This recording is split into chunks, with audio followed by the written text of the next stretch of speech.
that Anderson error. It's a marginal error. You want to stay clean, but unfortunately at this stage of the tournament, just staying clean is probably not going to be good enough more times than not. We used to talk about 200 being the par score, but that's a thing of the past now. So the right-hand lane, he's taken it out wide again, but brought it back very nicely.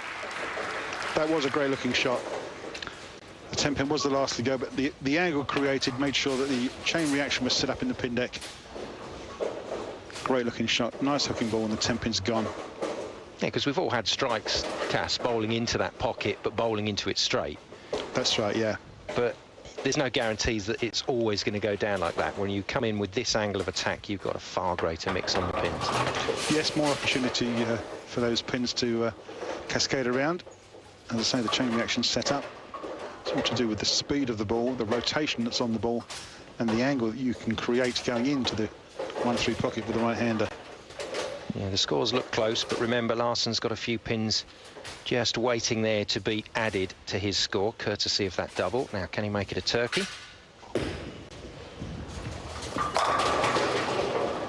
Not quite. That really did hook up on him.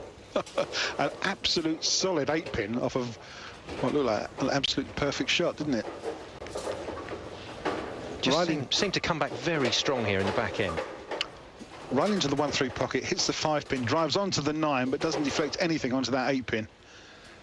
Almost the perfect strike shot, and he's almost in agony there, because that would have been another 3 in a row. That hurts. He's not the most demonstrative of men, Larsson, but he's been getting up for this. He's been quite emotional in this final. Out comes the spare ball. Yep, hard and straight, that's the way to take those spares.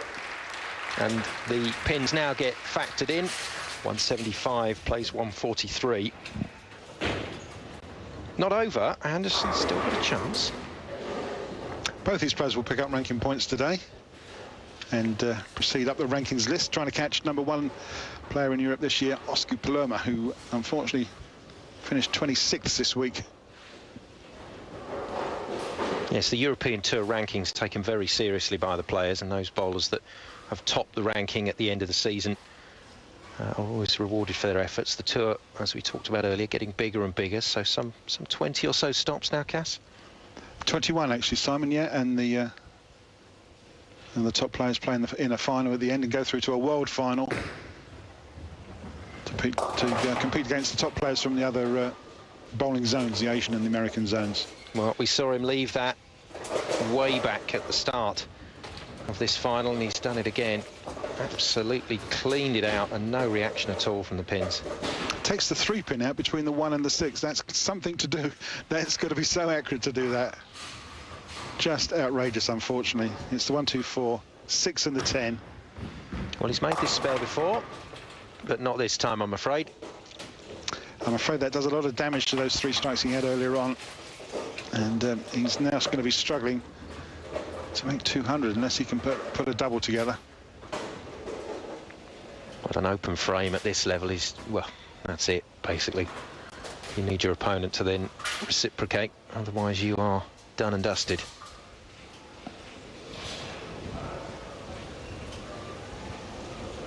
It's the foundation frame already, frame #9. How quickly they just go by, don't they? It does fly, especially when you're watching the good bowlers. I mean, most times they are standing up and just simply bowling that single ball. Can you tell by the look on Anderson's face that he thinks it's all over now? A little wistful look to the bar there, I think. Probably the best place to be after the next frame. Yeah, a little wave to the crowd to say thank you. But thank you and goodbye. Larsson then just has to keep it together, keep it on the lane, and see this one over the line. Mustn't get ahead of himself, mustn't start thinking about the Koivuniemi match. Oh no, he'll have to totally regroup once this game's over and go into a head-to-head game where it's probably the best bowler in the world at this particular time. Nice strike. Yeah, one more for Anderson in the 9th. This game's all over now. Well, he certainly looks in shape to cope with a Koivuniemi onslaught. Well, you can go off the sheet here with 3 strikes for a 245, which is the kind of score you want to bowl in a TV final or a final of a major event. And yeah, he's pretty locked and loaded, so he's going to be very happy the way this game's gone. Very good crowd here in this bowling centre to watch this final and to watch, you know, some really high-quality bowlers. And that's what we've been lining up for you for the last few years on Eurosport. Some of the world's best.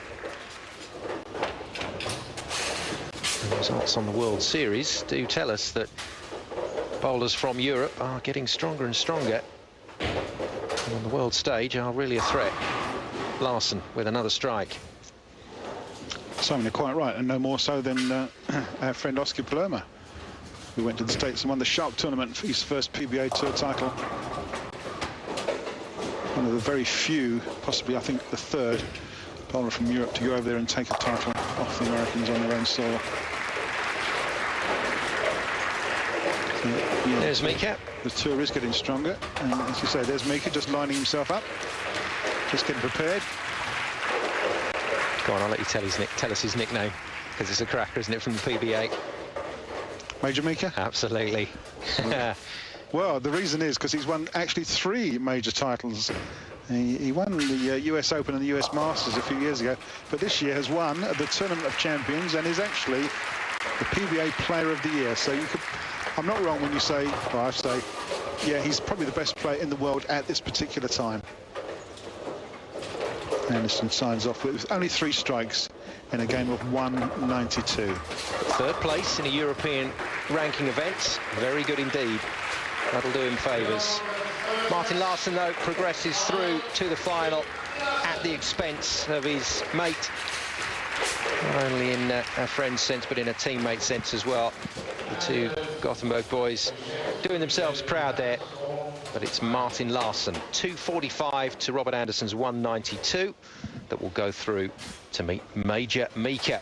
Mika Koivuniemi awaiting the winner in the final. Right, we're going to take a short break there. We'll be back with the final of this European Tour event very shortly.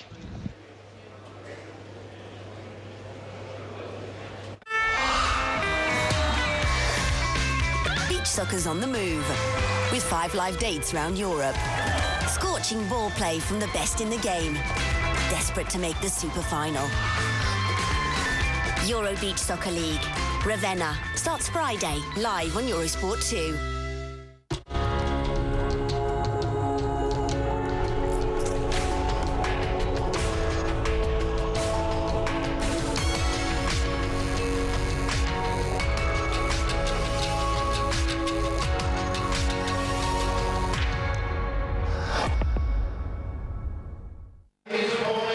Welcome back to Barcelona and the Bowling Pedrables Centre as we prepare for the final of this European Ranking Tour event.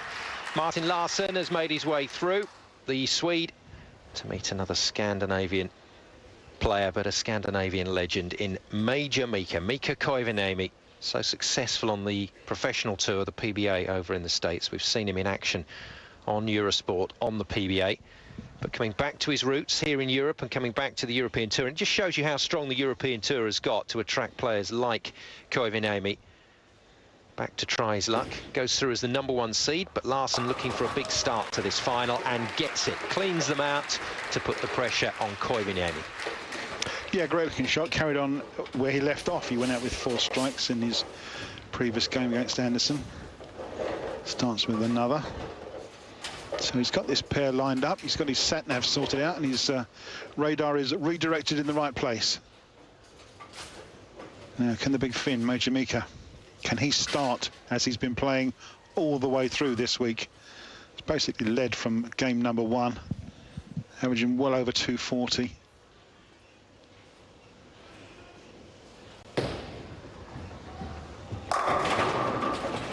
Oh, leaves a ringing 10 to start with. And doesn't look too happy about it. Well, it wasn't a bad-looking shot, was it? Played an inside line, threw it out wide, but got the reaction. The ball came back into the pocket. Unfortunately, the angle was just that little bit great. 6 jumps right round the 10 pin there. You could see great looking slow motion shot there. Well, Larsson can say he's in the lead.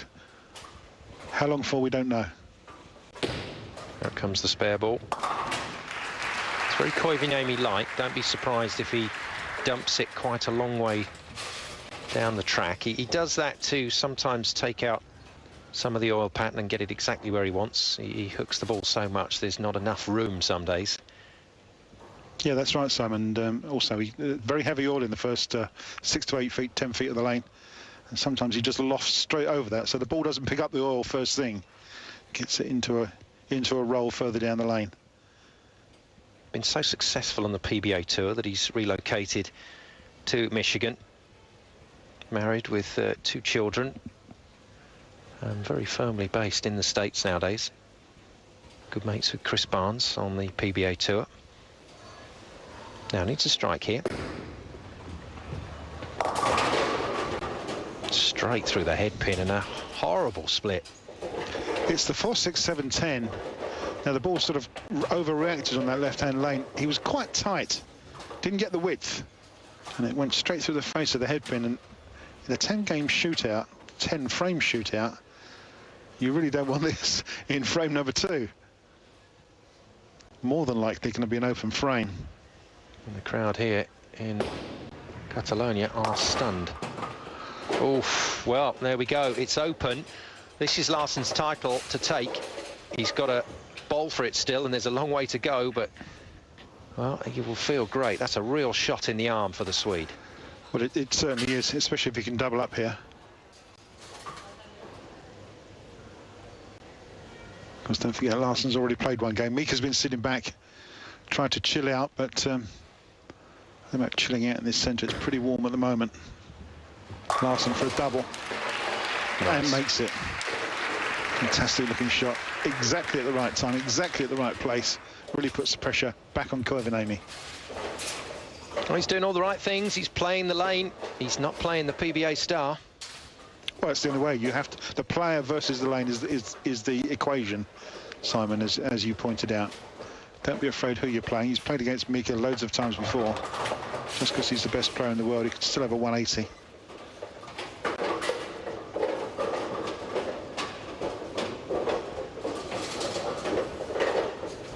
And I hope that's not the curse of the commentator. Mika's worth 240 any day. And especially this week, he has been. Yeah, he'll be coming to find you, Cass, if it is. Oh, nearly got the messenger across. And in fact, the was it the 6 protecting the 10 there? Just stopped it going, doesn't it? The messenger did come. But because there was a pin lying at the base, it wouldn't go over. Tried its best. Now, watch this. That's the 6 pin just laying there, dead as a dodo. And here comes, well, another pin. Caught a piece of the 6 and not enough for the 10. Fantastic looking slow-mo replay there. And a spare for Larsson. Very early lead, 25 pins already. Come on, Mika, you've got to make a name for yourself. You have one already. Let's see what you can do.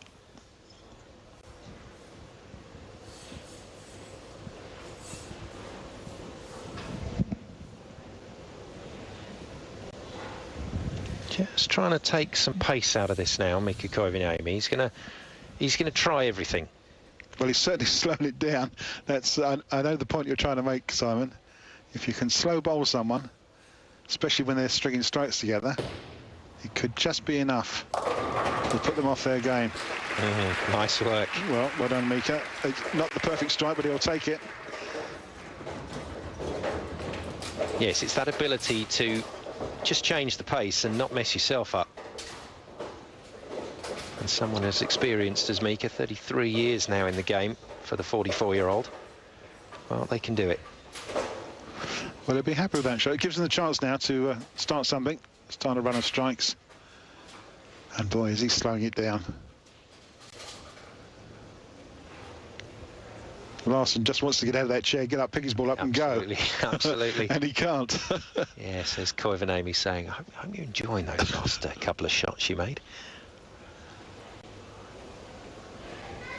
Happened at the right time as well, because Larsson's mind will be just focused on that 10 pin that he left.